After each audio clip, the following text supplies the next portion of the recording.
All right, good night, good night, good night. Welcome to another episode of Our Purpose Pod. I'm your host, The Voice.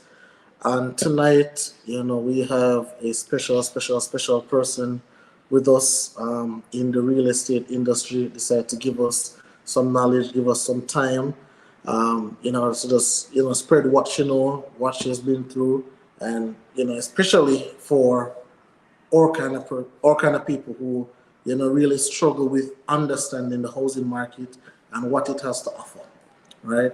So without further ado, I'll go ahead and I'll introduce Daniel.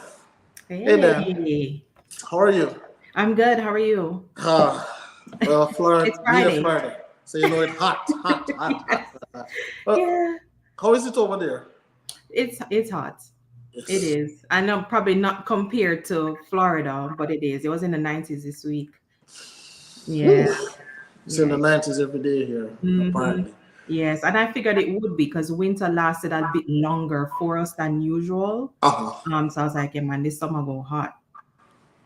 All right, perfect. Mhm. So the the waste's gonna work. I got some questions from some people who really, as I said, trials and them thing they are going. So people that watch trials, people are this, people are that. So I Yeah. got some questions from persons who really interested in buying a house, especially in the Atlanta, Georgia area. Okay. Right? But sometimes people scared to ask, they would prefer ask behind somebody else, etc. etc. hmm So that's why I really got the idea. I'm so well, I know Danielle, and she has been doing this for a while, and I trust that she'll always do a good job and always be the best at what she do. So Yes. I decided to ask you. All All right. right, Sounds so good. let's start. So the first question is: now a good time to buy or sell? Always the biggest question. Is now a good time to buy or sell? Yes, yes, that's always the big question always thrown out there. What do we use to measure whose market it is? I think I'll start there with answering the question. Mm-hmm. Right now, based on numbers and statistics, it is still a seller's market. Mm-hmm. Now, what we use to measure a seller's market is on a scale of like a 6 month supply of houses. And think of supply as how long a house stays on the market. So if a house is on the market for less than 3 months, it's, relating to sellers. If Mm-hmm. it's up between that 3 month mark, then it's a buyers and sellers. And then Mm-hmm. if homes are staying longer than 6 months to a year on the market, can't move, then it's a heavy buyer's market. Buyer's market. Okay. Now, realistically, while the numbers indicate that it's a seller's market, it really feels like a buyer's market, in my opinion. Okay. Buyers have that opportunity to negotiate more, to have more requests, to get more incentives from sellers because the homes aren't moving as quickly. Mm-hmm. During COVID, and I'll just use that as a comparison for those who bought in the last 4 years, that 2020 period when rates were really low, Mm-hmm. it's almost like you had to run to get a house. It was crazy. And that's what low rates cause. With Mm-hmm. rates being higher in the high sixes, low sevens, depending on what you're even buying. If you're an investor, it's higher. Um, Houses aren't just flying into the market as they used to. So builders are becoming more creative with the incentives they offer and just regular resale. So I think it's a good time for buyers to take advantage of that. All right. Perfect. Next question. Can you explain debt to income ratio? Mhm. So your debt to income ratio is what the lender calculates to let you know how much house you can afford. So right now, in this moment, before you even fill out an application, you should have an idea of your current debt. And Mm-hmm. your current revolving debt would be your student loans, your car payments, your credit cards, personal loans that you may have taken out, and Mm-hmm. then your income, of course, what you earn. Okay. Your job, it could be a side job or a part time. That's what the lender is going to be used. That's the ratio he uses to calculate. Now it varies for FHA and conventional. I don't have those percentages off the top of my head, but Mm-hmm. that's what they look at to let you know how much more debt you can handle. And usually when they give you your pre-approval letter, they tell you your max. That's how they arrive at that max purchase price because of, like I said, how much more debt you can handle on top of what you already have going on. Okay, perfect. Mhm. The next question is about down payment. Mhm. What is the least amount we could pay down on a house? 0. Or It could be, what are like the factors that yeah, affect that? yeah, sure. So off the top of my head, if you have no down payment, you're utilizing a VA loan. If you have any type of military experience and you qualify for that, your down payment is 0%. Now you will have closing costs. So that typically would be anywhere between 3% to 6%, depending on where you're purchasing. Mm-hmm. We're just talking about down payment. Mm-hmm. So VA loan, 0%.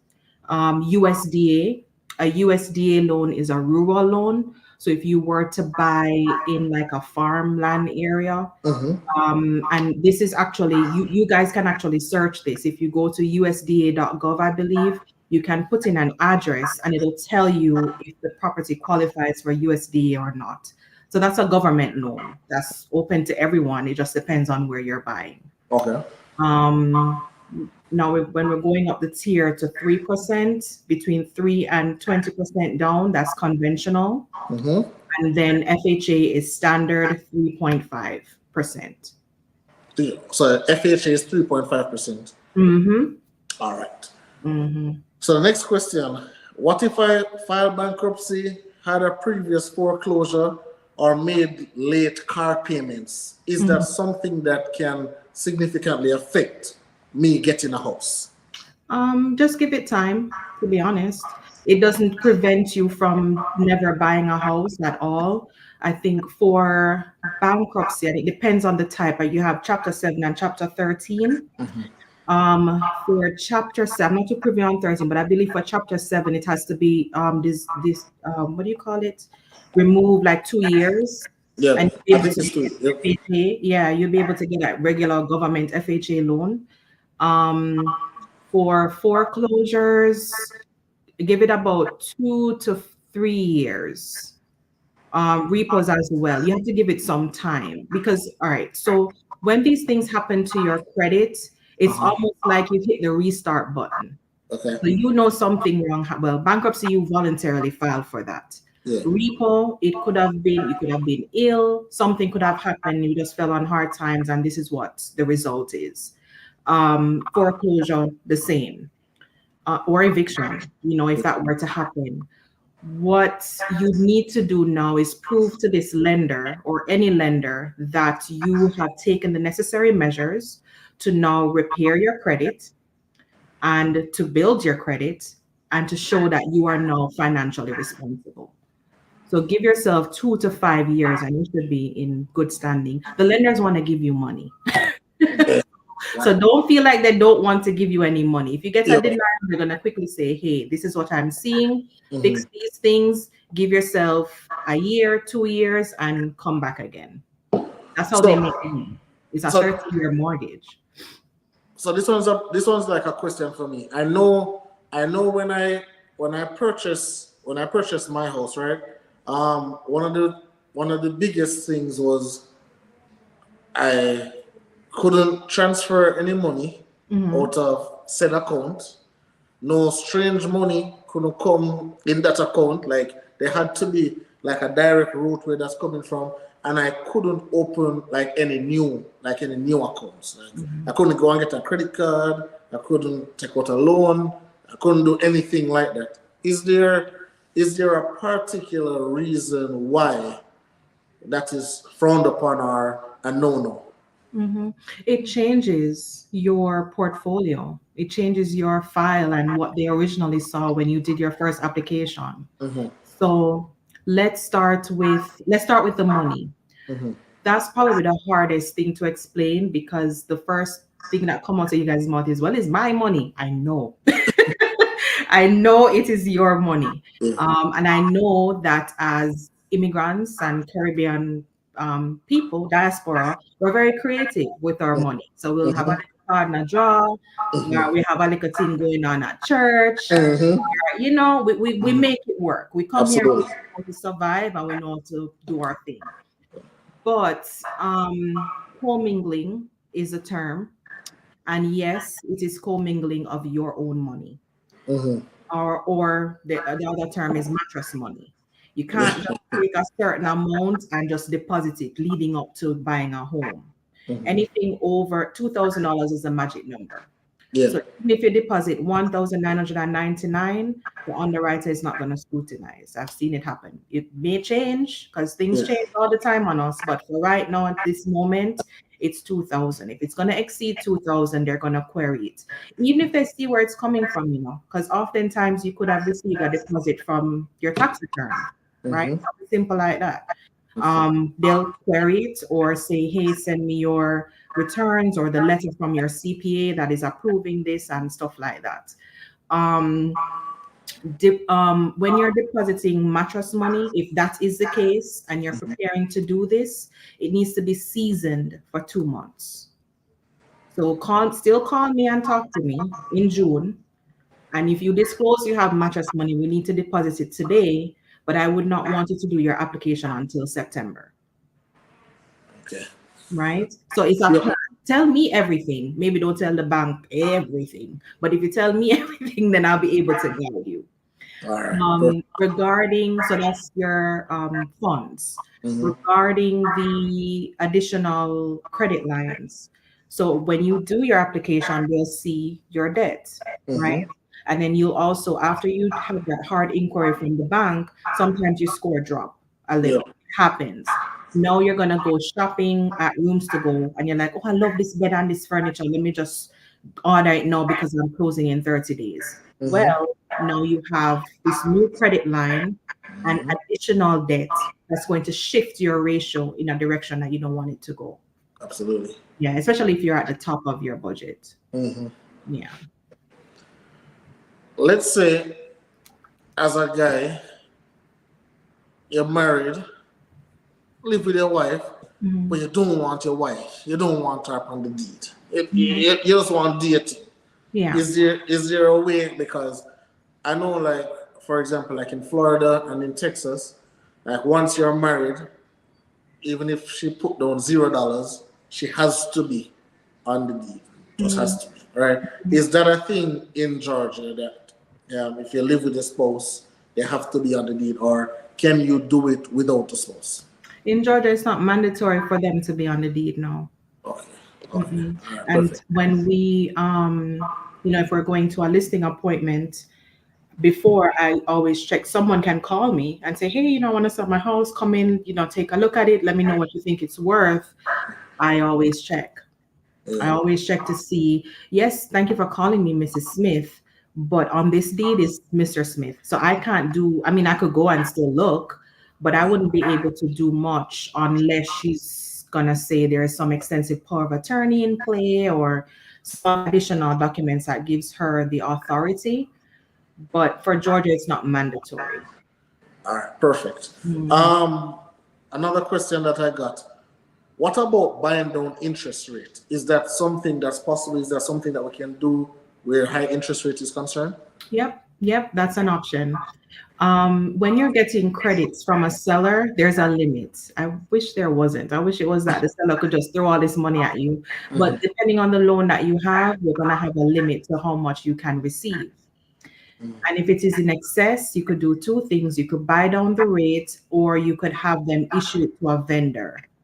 So for FHA, the limit is 6%. So they can't exceed that. Can't go lower than 6%. regarding the closing costs, Oh, got it. right? They may be able to go a little bit more, and even buying down the rates, you may have a limit because you can't buy it down to zero.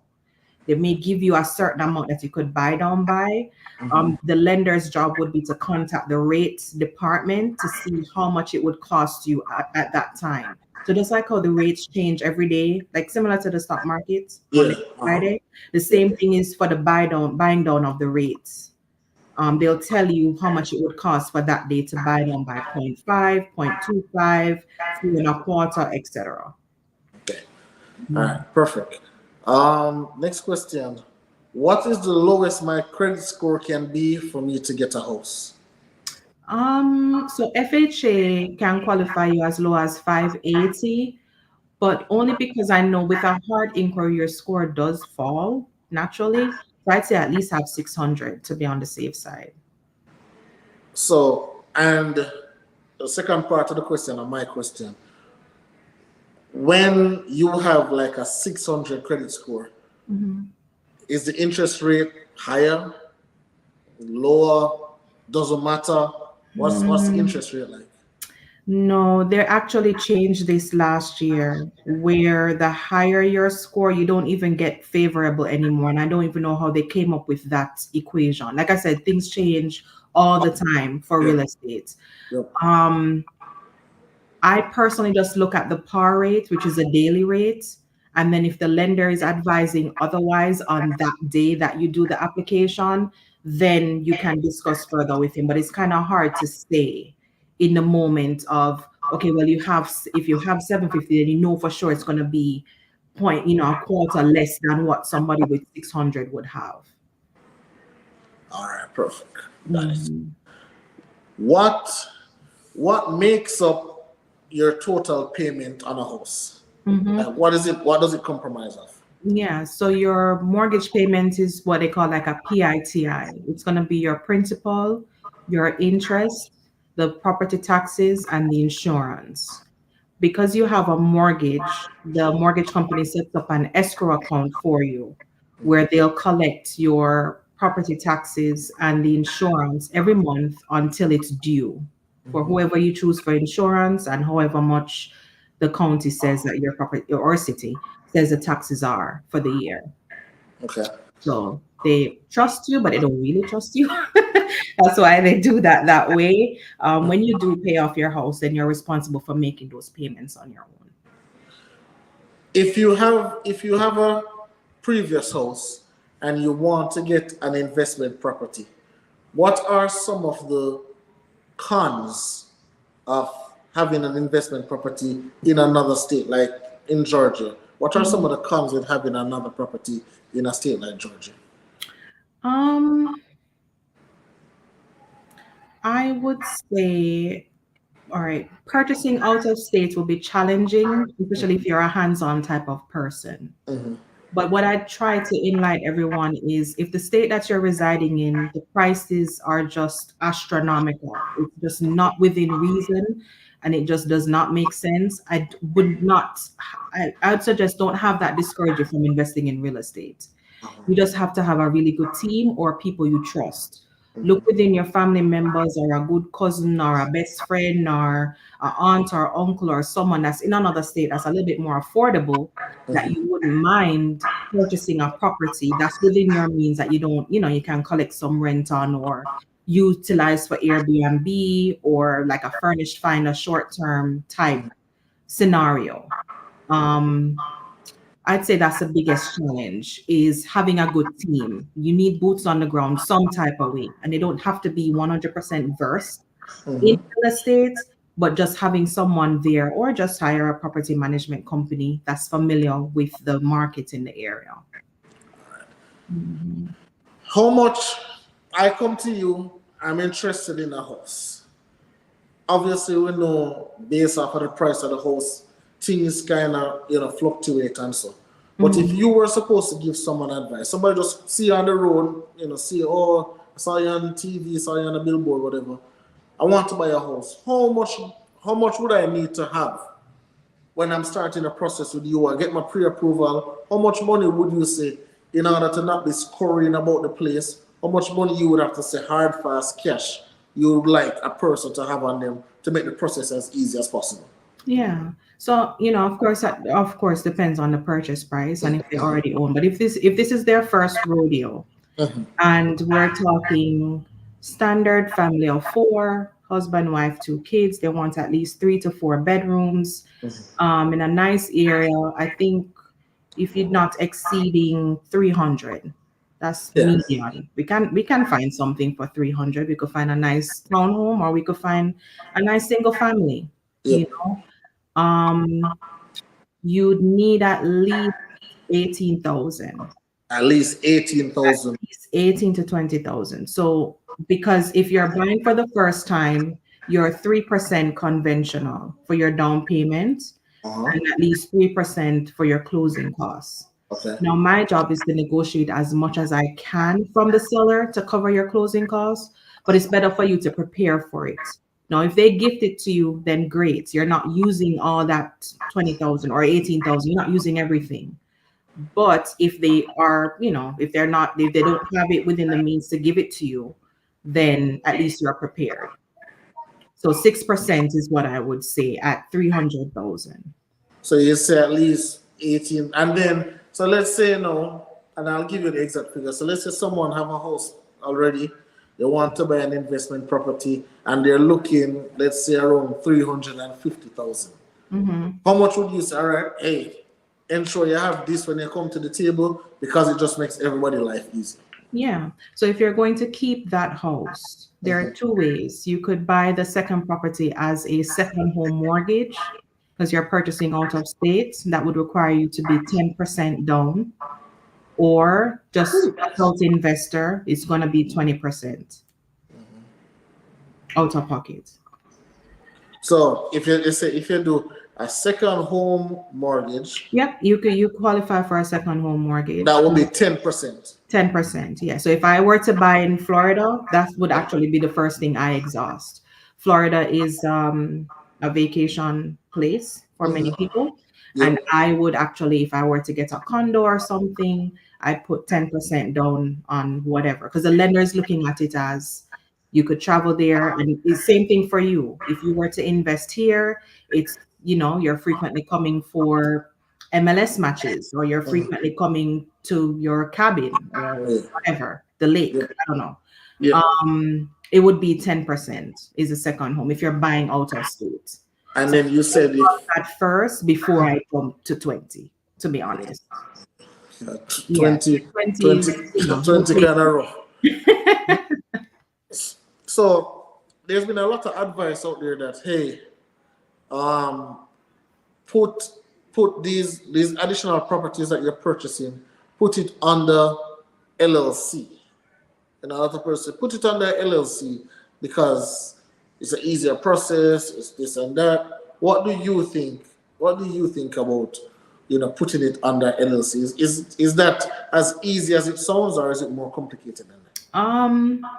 For something like that, I'd always encourage someone to connect with an attorney, because the documents you sit down and sign at closing, especially if you acquire this mortgage in your personal name, says that you will remain on the deed. And if you're making any changes to the deed, that you should be informing your mortgage company. So that leaves the F word in the room, the fraud word. So you don't make any major changes without letting them know. Now, if you own the property outright and there's no mortgage, fine. But what I would suggest is to speak to an attorney, to speak to an estate attorney as well, because it sounds like you're heading in the direction of you should have a trust of some fashion, some type of living revocable trust that you're changing as you build your portfolio. And I've also heard that once you're in that $500,000 net worth as well, you want to also have your umbrella policies in place to cover yourself and to kind of separate you from your rentals and the liability that that's going to come with. But yeah, I'd say have a serious sit down with an attorney to figure out what's best for you, because it's different for everyone.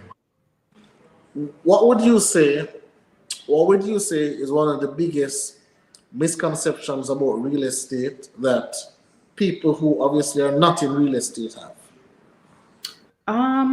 One of the biggest, there's so many. I know There's that. so many. I'd say down payment would be one. Student loans, that's one. Thinking you have to pay off your student loans in order to purchase a house. Yeah, let's talk about that. Student loans, right? because listen, there's a lot of persons out there going to med school, going to dental school, going to this school, going to that school, Yeah. in order to try and accomplish a career. Does student loans within itself, does it have any effect at all on purchasing a house? Yeah, they're gonna count the debt against you, but how much that has changed too. Like I said, so much has changed in order for them to still give you the money. So it's like, yes, they do move the goalposts on us a couple times, but they still alter things to ensure that you're still qualifying. So um it used to be like for FHA, they used to count 1% of the debt against you for student loan. If there's a lender on here, I hope you comment and help me out here, but I believe it's 0.5, and that's FHA. Conventional, I'm not entirely sure, but you touched on doctors and lawyers. Yeah. They have special loans. You know that, right? You have doctor loan and you have No. attorney, you have loans for professionals who've been in. So if you're going to grad school or you're going to get some type of state license, board certified, whatever, they love you too. They know you have loans, but they're Yeah. also expecting you to earn a certain amount of money Yeah. when you start working. Got it. So they have doctor programs left, right, and center, regardless of what you leave school with. They're Yeah. going to still give you a mortgage. Understood. Of Understood. course, with the credits and the income Mhm. you're anticipating, stuff like that. And even for professionals, so let's dial it back a bit to like social workers or what else you could licensed occupational therapists.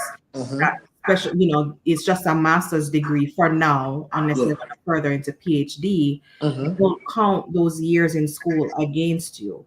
They count it towards your experience to buying. Instead of saying, oh, we need you to work for 2 years, you were in your master's program for 2 years and you have a job offer letter. So here's how much you can afford. Got it. Mhm. Yeah. But There, no, you don't have to pay them off. Short answer, you don't have to pay them you off know, to be able what to a qualify. Medical, that's even worse. They don't even look at medical at all. Ever since, real, especially with something like COVID, really. no, medical debt does not count against you to buy a house. So no medical, No medical. student loan is just a Yeah, it's little. it's a percentage. I'll still keep it in mind, but Yeah. it's not going to hurt you. It should not be in. It should be in. All right. So even if you have, I think some people had it deferred, and some people was paying at a certain rate and stuff like Mhm. that. They'd have a letter that they're going to request for you to show them about your payment plan, and if it doesn't exist for you to start your payment plan, it could even say zero, Mhm. but they have it on file.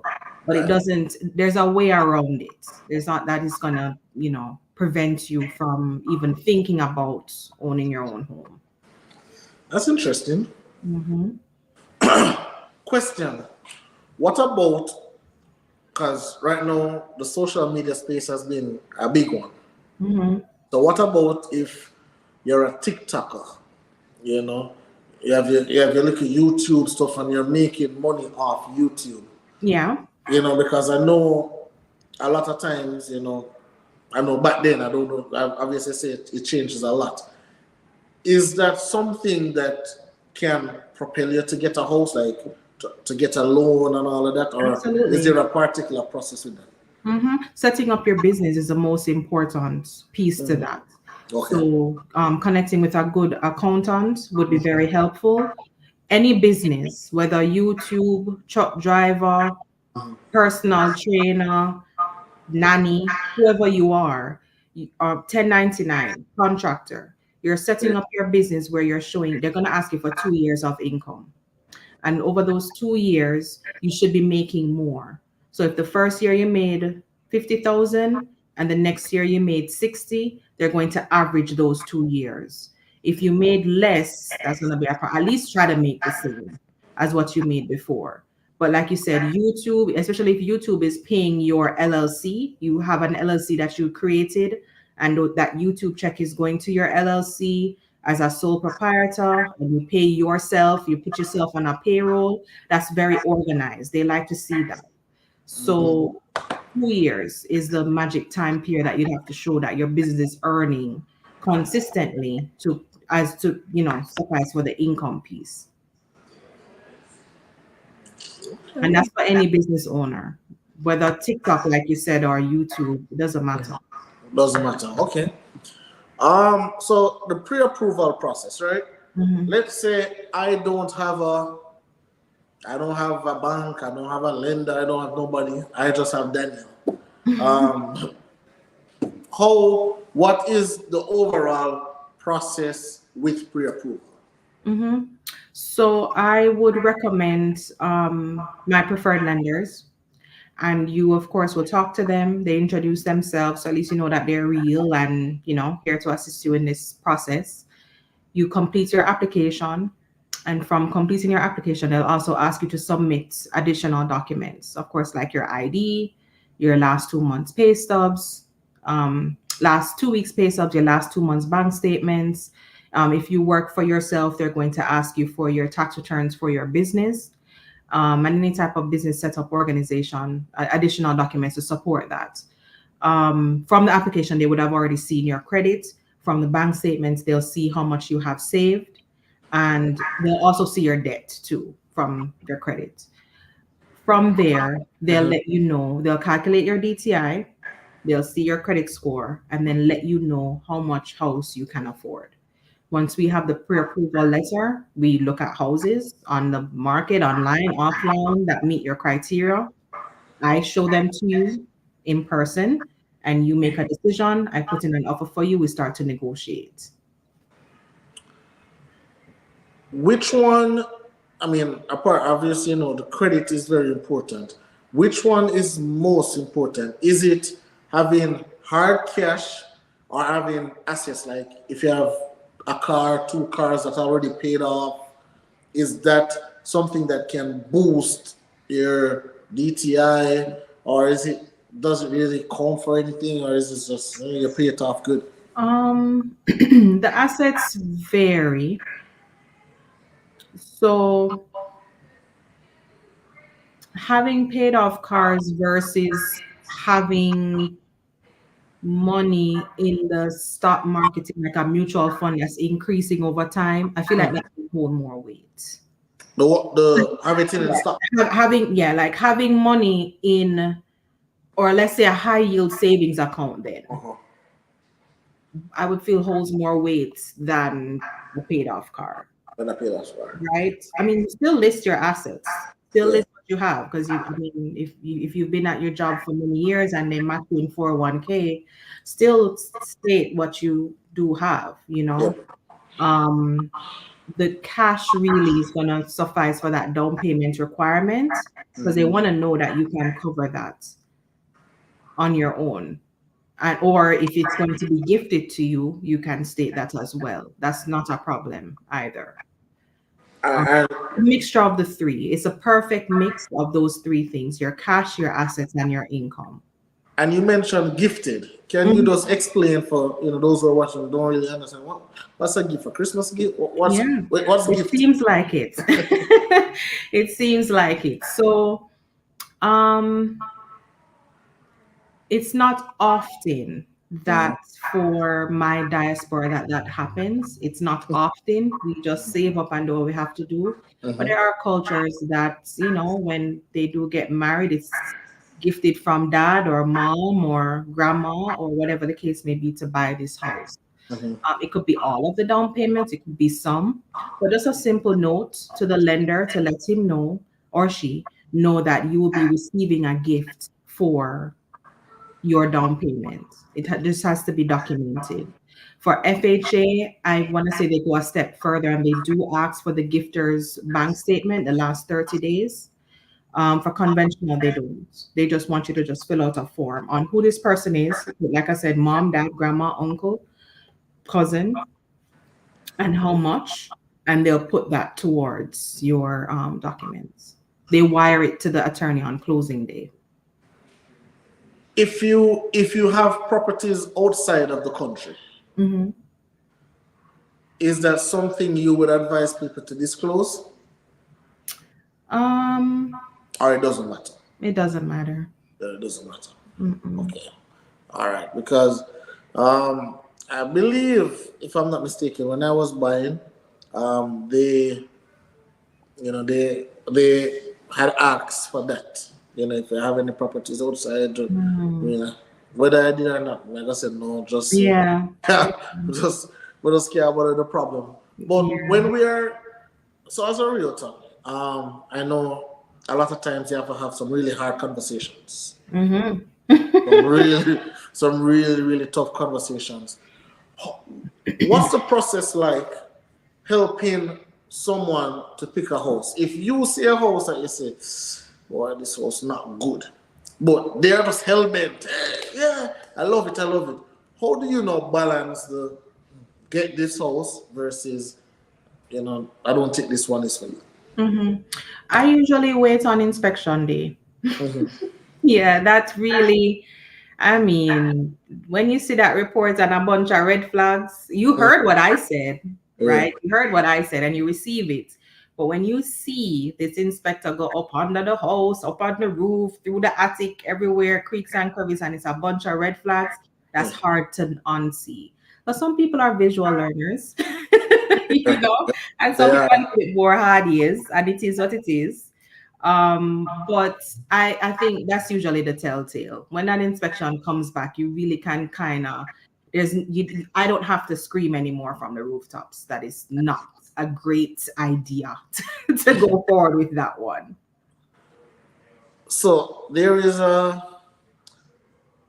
thing out there. I don't even know if it's a theory or what, but it is being said that the housing market soon crash. Oh, Mhm. it's going too fast, too soon. It soon crash. I mean, I've been hearing that about 2 years now. I haven't crashed yet. Two, just two. Oh my gosh, have you heard from my get my license? Right. So is there is there any is there any validity to that? Is there it's soon crash? Are Yeah. you seeing anything? Or let's say not crash per se, but interest rates. Interest rates. Is it going down? What's going on with that? Let's start with rates. Yeah, Honestly, all right. So we don't have a crystal ball for this thing. We of course. don't know what direction it's gonna go. But honestly, I'll be honest. I really, really thought they would have been lower by now. God say I know. It's an election year. They Yeah, had their debate last night. I said, all right, this morning maybe the rate them gonna go down. Them yeah. so Still, I really and truly thought it would have been lower this year. yeah. That part caught me off guard, at least this time of the year. They I okay. Will there be a crash? The last crash, and I tell people this all the time. I came to America during a crash and I had no idea. I migrated in 2008. America was in one of the worst states it could have ever been. Mm-hmm. And I came happy go lucky, excited, big dreams, just so happy to be here, not Mm. knowing exactly what was going on. And with that, those I'm kind of just using that experience versus now. There are some people who make a lot of money during a crash and some people who lose out. And with anything that happens detrimental, there are gonna be people who just are gonna turn this thing around for them. And then there are gonna be people who are complaining and sleeping on it. Absolutely. Because it's easier to complain. It's easier to drive fear into everyone. It's easier to push that narrative. Absolutely. Now, keep in mind what caused the crash in the first place. It was a bunch of loans that no one was paying any attention to. And as Mm-hmm. soon as they even heard that you came across from Jamaica or wherever you were, they were giving you loans. You didn't even have Mm-hmm. a credit score. They could just say, here, buy a house. People were closing on 2, 3 houses a day. And it was just mayhem. The lenders were not the adults in the room. And that was the issue. Mm-hmm. Now, they got in trouble. Nobody went to jail, but that's a conversation for another story, for another day. But funny enough, they did all of this. Nobody, I think maybe one person went to jail for that whole entire thing. And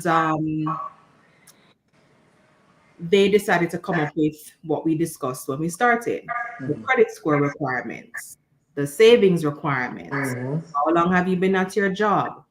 Do you have any employment gaps? Do you hop from job to job? They look at all those things. You know, Yep. where you getting your money? Who sell you this $3,000? Did this? Who did that? They never used to do that. It was, hey, you have the money, or even don't. Like people were closing on homes and receiving checks. You didn't even have to bring money to the table. It was literally mayhem. Now, the difference with having more regulation means that there are better loans out there, right? But if we're even looking at the job market now, large companies like Google and more software companies are getting rid of their techs and dropping them like flies. So it's not that the loans are bad. It could just come from the fact that the employment just isn't there the way it was a couple years ago. So if it were to happen, it could be from that standpoint.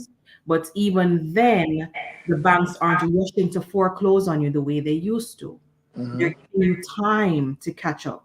They're giving you time to write a letter. They're doing credit counseling. They're doing all type of stuff to keep you in the house. And, So I would say if it were to happen, don't sit and complain. Just be ready. exactly. Because with housing, it's one of those things that fluctuate. Yep. You and I are talking to each other under a roof. So housing is essential. Exactly. So are you ready for it? No, it's not something good when it crashed because a lot of people are going to lose their houses. It's Yep. something bad. But there were people who were able to do cash for keys, Yep. where they could walk up to a doorstep and give a man 10,000 and get the keys to their house. So those things were very, very real. If you ever seen a movie called, I think it's called 99 Homes. Those things were very, very real back then. Yes. What I would say is I find it interesting that in the midst of pushing the crash agenda, companies, they're not stopping with the buying mission. They're buying homes with their eyes closed. They're buying them in bundles and they're just buying. But they're also telling you, don't buy. And they're telling you that rates are too high and they'll tell you anything. Now, the sad part for me is I may never offer you your dream home. And I know that. And that's the come to Jesus conversation that I have a lot lately. I'm so sorry. I'm glad you qualify, but I know you don't love this house. You may like it enough, but you won't love it just because of the pricing. But I still want you to invest because I see you here, single mom, single dad, hardworking family that you have kids. And at the end of the day, on a 30-year mortgage, is really not about us. It's about who is coming behind us so they don't have to restart the wheel and try to figure it out 30 years later. You know what I'm saying? Absolutely. Absolutely. So, and then in a company standpoint, if you look at how they break up, moving the goalposts. So in the generations where they offered all these student loans and gave 17 and 18-year-olds the power to sign off on that, and it stuck with them for life. They're also looking at the next generation, which is immediately behind us, and saying, hey, you won't be able to buy, just keep renting. But they're the same ones that own it. So they're either binding you with an educational loan that even if you file bankruptcy, it doesn't go away. You have to die for that to go away. They're now turning it into you'll always rent from me. Damn. So it's a horrible narrative if you break it down that way. Absolutely. In my mind, it is always a good time to buy something. You may not love it, and I know that. And I think that's the part that people have a hard time getting over because we love immediate gratification. We love to show off to our friends and family, and it's just a part of our DNA. Yeah. But if you break it down to I have a child who may not be able to buy, and I have the opportunity to buy today. So when they become 18, 20, whatever, they don't necessarily have to go out there. They have something already. Because Yeah. for me, I try to, even my investments, I try to do really small townhomes.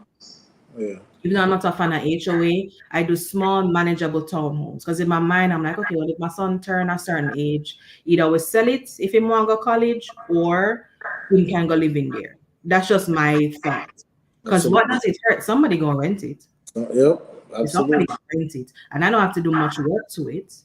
So it's about the numbers, the Mm-hmm. end goal, but to also understand that this game is really not made for us to like win like that.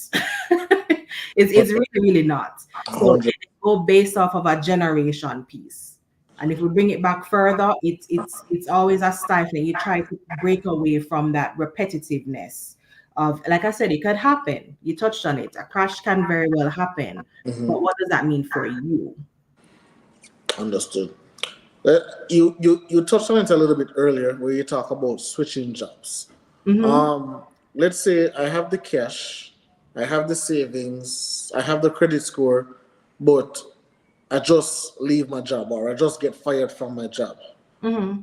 What are the implications, or if there is any implication, that will stop me from getting a house? Let's say I lose my job a month ago. I'm still actively looking, Mm-hmm. but I have enough money to cover the mortgage for 6 months. I have my closing costs. I have my down payment. I have my 800 credit score. I just don't have a job. Is Yeah. that something that can prevent me from getting a house? Yes, it can. Because remember, it's the three things we need: the credits, the cash, the assets, and that income, right? So we'll be missing the income. Your assets and credit or whatever is set, like you said, Yeah, and then you have the cash already, yeah. right? So the income piece is always going to be a factor. Now, how the gap, you try to have that gap to be as minimal as possible. Things happen, people get laid off all the time. If you're a month or 2 months, I think they give you about 2 to 3 months where you don't have to put in an explanation. If it's longer than that, then you'll have to explain. And outside of being laid off, it could be that you were sick, you were in a car accident, you went to Jamaica for a while, or it could vary. They may ask you for an explanation on that. But simply, if you're, and it differs between the loan that you have, if it's conventional, if you're at that 1 month mark looking and you receive an offer letter and you're buying conventional, they'll give you the loan with just the offer letter.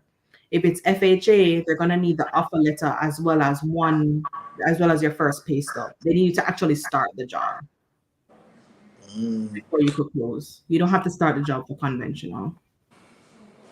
Understood. Um, Last thing, let's talk about refinance. Um, Refinance equity in homes, right? Mhm. There's a lot of persons out there who, borrow against their home, for whatever reason. As I said, life happens. Sometimes you have to do what you have to do. Mhm. Um, as somebody that's in the game, is that something that you recommend? Is that something that if when somebody who purchased a house from you say, hey Dan, listen, this credit card $40,000, it's just not good on, right? Yeah. So I need to take out something out of the house. Is that something that you recommend? All right. So if you're doing like a HELOC type refi, Yeah, um, right now the rates is gonna be much higher than even what you'd close on a house with. yeah. It's kind of tough. You'd have to kind of weigh the pros and cons, to be honest, to see if it's really worth it in this market. It's just that the rates are so high. I'd probably wait for a much better time when things cool down a bit more to tap into the equity of your home. Okay. I wouldn't touch it right now if it's not life, like big, hugely Use need. life stuff. Yeah. Mm. And the last thing, obviously, being a realtor for as long as you have, what's one, and mostly talking to like, or people, like Jamaicans, Jamaicans who come here, trying to, get a house, or who renting and just feel like, man, I can never buy a house. I don't have all this money up front, and What is one advice that you would give to our people where they can say, you know what, boy, I think somebody need to know this. Hmm. Um, I know when you're coming from one culture to the next, one country to the next, a lot of it you're gonna have to get acclimatized to a lot of things. But it's very important to hit the ground running. The first 2 years are the most important, especially when it comes to building your credit. It's like a brand new baby credit score. I mean, social security that you've received. Um, being financially responsible, being cognizant of the type of job or industry that you get into upon moving here. There's a couple things to kind of keep in mind, but I'd say the first 2 to 3 years is of the highest importance regarding your finances because they're going to look at 2 years of income anyway, and they're going to expect you to be, established to a point. Mm-hmm. um and it depends on how you arrive because I know people come on J1s and certain job classes and stuff like that, but I'd say hit the ground running, stay focused. Credit is very important. That's a whole part of learning because it's not like we grew up in Jamaica learning about credits or hearing our parents talk about credits when we were growing up. Mm-hmm. So don't let anybody mess up your credits. Don't um don't take it as like a compliment. If somebody wants to use your brand new credit to help them get an apartment or take out a car, tell them no. Protect your credit, protect your social, save, save, save, and look for other ways to invest in the meantime. Ask lots of questions, connect with people who you trust and feel that you can confide in to guide you. I know a lot of times when and it depends on the family dynamic too, but you can have situations where your family members just want you to get it out the mud the way they got it out the mud, you know? Mm-hmm. So be patient with yourself. YouTube University is there. There's so many books on Mm-hmm. Amazon that can help you to inform you on the best ways to set yourself up. Um, yeah, that's what I'd say. I'd say the first 2 to 3 years are very, very important. Don't get too lax and too comfortable. If it's something you really want to do and you know your end goal, just stay focused. Absolutely.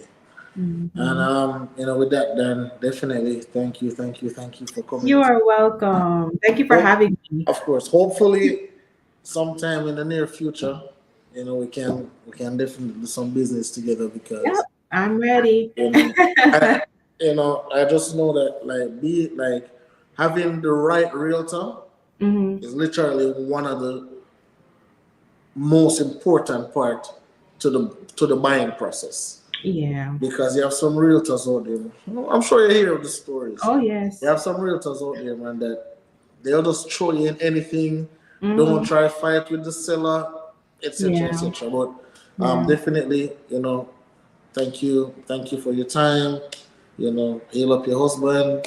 All the best to you and your beautiful family as Thank always. you. Thank you. You And, too. and thank you. All right. All right. Oh, I'm glad it was helpful. Yes. All right, Dan. You have a wonderful night. All right. Yes. Thank you. You too. Have a good night. All right. Bye bye. Bye.